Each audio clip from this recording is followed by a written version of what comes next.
China bows to trade pressure. Russia retreats from failed advances. North Korea hides behind nuclear bluster. But Iran? Iran stares down the entire world and doesn't blink. Why? Friedrich Nietzsche understood something about power that most people miss. It's not about winning every battle, it's about refusing to accept defeat as final. Iran's 45 years of defiance isn't just politics, it's philosophy in action.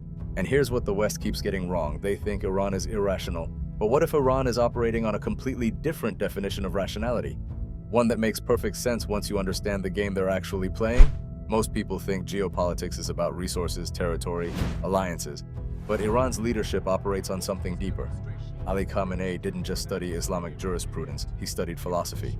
The country's entire ideological framework blends Shia concepts of martyrdom with what Nietzsche called amor fati, the love of one's fate, including suffering.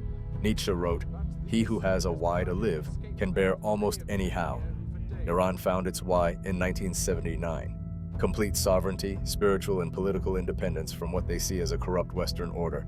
Everything else, the sanctions, the isolation, the economic pain, becomes bearable because it serves that higher purpose. Look at how they've responded to every crisis. When Saddam Hussein invaded in 1980, backed by Western powers, Iran didn't just fight back, they embraced the war as a test of national will. 8 years, over 500,000 Iranian deaths.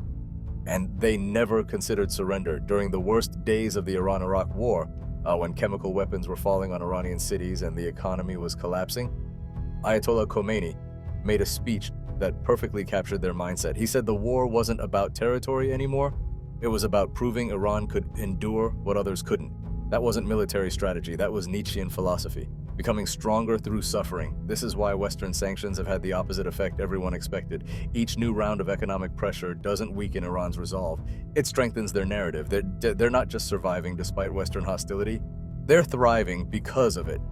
Every sanctions package becomes proof that they're on the right path. This isn't irrational behavior, it's hyper-rational within their worldview. And that's exactly what makes it so dangerous, because they're not playing by the rules everyone else accepts.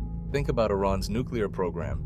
The entire Western approach has been offer carrots, threaten sticks, assume they'll eventually calculate that cooperation serves their interests better than confrontation. But what if their calculation is completely different? Nietzsche talked about the will to power. Not just the desire to dominate others, but the drive to maximize one's own potential, to become what you're capable of becoming. Iran sees nuclear capability not as a bargaining chip, but as a fundamental expression of their national will. They're not trying to get the best deal, they're trying to become untouchable. This is why the 2015 nuclear deal was always doomed to fail. Both sides thought they were negotiating over the same thing, nuclear weapons capability. But Iran was negotiating over something much deeper, their right to exist as a sovereign power that answers to no one. When Trump withdrew from the JCPOA, Iran didn't just restart their nuclear program, they accelerated it. Not because they necessarily want nuclear weapons, but because they want the option of nuclear weapons. They want the world to know that Iran's fate will be decided by Iran, not by Washington or Brussels or Tel Aviv. So, when Western analysts keep asking, why won't they just cooperate? They're asking the wrong question entirely. The right question is, what kind of world order are they trying to create? And the answer is terrifying.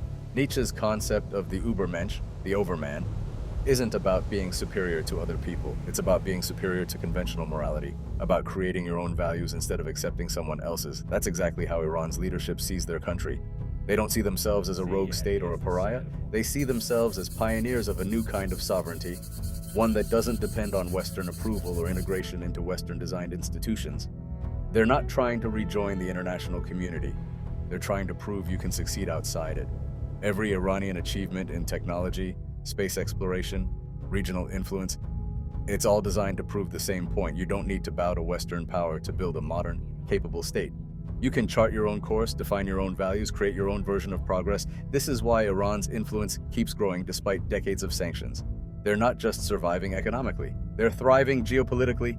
From Lebanon to Syria to Yemen to Iraq, Iranian influence has expanded precisely because they offer something the West doesn't. Partnership without judgment. Alliance without ideological conversion. Nietzsche wrote, "You have your way, I have my way. As for the right way, the correct way, and the only way, it does not exist." Iran has internalized this completely. They're not trying to prove they're right according to Western standards. They're trying to prove that Western standards are irrelevant. And here's the thing that should keep Western strategists awake at night: it's working. Iran's model of resistant sovereignty is being studied and copied by other powers who are tired of operating within American-designed systems.